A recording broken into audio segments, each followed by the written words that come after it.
Hi friends, நம்ம TNPSC வெற்றி பேச்சு சேனலில் இன்றைக்கி தமிழ் நியூ சிலபஸ் யூனிட் 7ல் உள்ள திருக்குறள், கூடா ஒழுக்கம் மற்றும் ஈகை இந்த 2 அதிகாரத்தில் உள்ள கேள்விகள் தான் பார்க்க போகிறோம். இதுக்கு முன்னாடி எப்படி கேட்டிருக்காங்க அண்ட் எப்படிலாம் கேட்பாங்க அப்படின்னு சொல்லிட்டு அந்த அதிகாரத்தில் உள்ள கேள்விகள் பார்க்க போகிறோம். முதல்ல அதிகாரத்தை பற்றி படிக்கிறதுக்கு முன்னாடி அந்த அதிகாரத்தில் உள்ள 10 குறள்கள் என்னென்ன, அதுக்கான பொருள் என்னன்றது கண்டிப்பாக நமக்கு தெரியணும். ஸோ அதுக்கான வீடியோ ஆல்ரெடி நம்ம பார்த்துருக்கோம். அதுக்கான லிங்க்கு டிஸ்கிரிப்ஷனில் இருக்குது. ஸோ முதல்ல போயிட்டு அதை கம்ப்ளீட் பண்ணிவிட்டு அதுக்கப்புறமா அதில் உள்ள கேள்விகளை பற்றி படியுங்க. முதல்ல நம்ம இப்போ கூடா ஒழுக்கம் அந்த அதிகாரம் பார்க்கலாம்.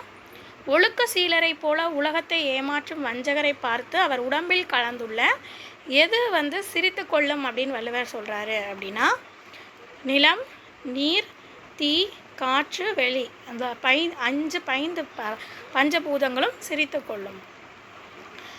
தன் மனத்திற்கு குற்றம் என்று தெரிந்தும் கூட அதை செய்பவர் எக்கோலம் பூண்டிருப்பினும் அதனால் எந்த பயனும் இல்லை அப்படின்னா, துறவு கோலம் பூண்டிருப்பதால் எந்த பயனும் இல்லை. யார் தவக்கோலம் பூணுவது பசி புலியின் தோலை போர்த்து சென்று பயிரை மேய்வது போன்றது அப்படின்னா, மனதை அடக்க முடியாதவன், தன் மனதை அடக்க முடியாதவன் தவக்கோலம் பூண்டான்னா அது எப்படியாம், பசு எப்படி புலியோட தூளை பொர்த்திட்டு நான் பயிரை மேய போகிறேன் அப்படின்னு போடுதோ அந்த மாதிரியானதுன்றாங்க. தவக்கோலத்தில் மறைந்து கொண்டு தவமல்லாத தீய செயல்களை செய்தலை எதற்கு நிகராக வள்ளுவர் ஒப்பிட்டு கூறுகிறார் அப்படின்னா, எவ்வாறு வேடன் புதரில் மறைந்து வலை வீசி பறவைகளை பிடிப்பானோ அதை போன்றது.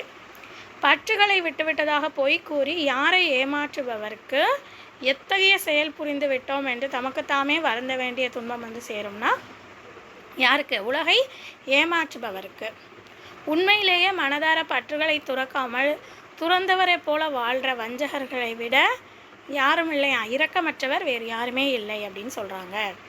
வெளி தோற்றத்துக்கு குன்றிமணி போல சிவப்பாக இருந்தாலும் அந்த குன்றிமணியின் முனை போல எவ்வகையான மனம் படைத்தவர்கள் இந்த உலகில் இருக்காங்க அப்படின்னு வள்ளுவர் சொல்கிறாருன்னா, கருத்த மனம் படைத்தவர்கள். நீருக்குள் மூழ்கியோர் தம்மை மறைத்து கொள்வது போல எப்பெயருக்குள்ளேயே மனத்தில் மாசுடையோர் தம்மை மறைத்து கொள்கின்றனர் அப்படின்னா, மாண்புடையோர், நான் ரொம்ப மாண்புடையவன் அப்படின்ற பெயருக்குள்ளேயே மாசுடையோர் தன்னை மறைத்து கொள்கின்றனர் அப்படின்னு சொல்கிறாங்க.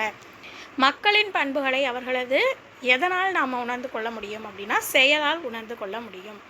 உலகம் பழிக்கும் எப்பழக்கத்தை விட்டுவிட்டால் மொட்டையடித்தல், சடை வளர்த்தல் போன்ற ஏமாத்து விட்டையே வேண்டாம் அப்படின்னு வள்ளுவர் சொல்கிறாருன்னா, தீயொழுக்கத்தை விட்டுவிட்டால்.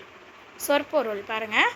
அகம் உள்ளம், படிற்றொழுக்கம் மறைந்த ஒழுக்கம், நிலைமையான் இயல்புடையவன், பெற்றம் பசு, புல் பறவை, சிமிழ்தல் பிடித்தல், அற்று ஓம உருவு அதாவது போன்றது, எற்றென்று என்ன செய்தோம், வன்கணார் கொடியவர், மாசு குற்றம் மாந்தர் மக்கள், கணை அம்பு, செவ்விது அப்படின்னா செம்மையானது, ஆங்கு அவ்வகையே.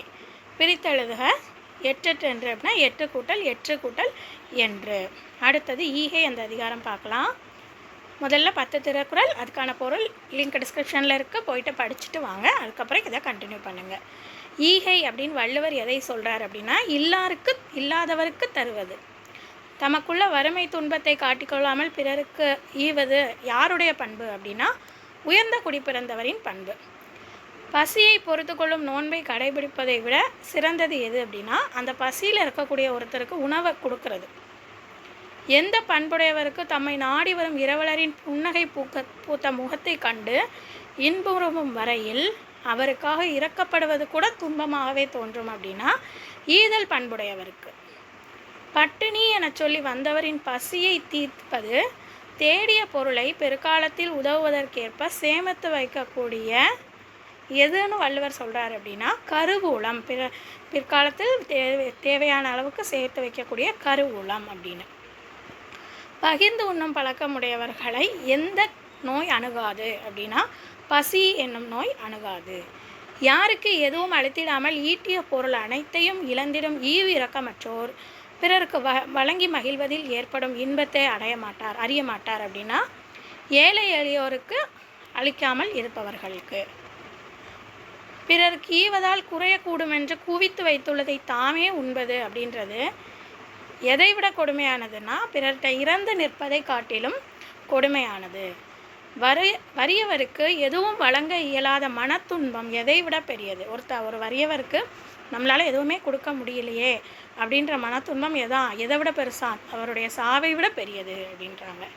அடுத்த சொற்பொருள் பாருங்கள். வைப்புலி வைக்குமிடம், மறியவனை பழகியவனை, வன்கணவர் அருளில்லாதவர், தமியர் தனித்தவர், இயையா இயலாத, பிரித்தெழுதுக. பசி என்னும் பசி கூட்டல் என்னும், தாமுடைமை தாம் கூட்டல் உடைமை. இதுதான் கூடா ஒழுக்கம் மற்றும் ஈகை 2 அதிகாரத்தில் உள்ள கேள்விகள். அடுத்த வீடியோவில் பார்க்கலாம்.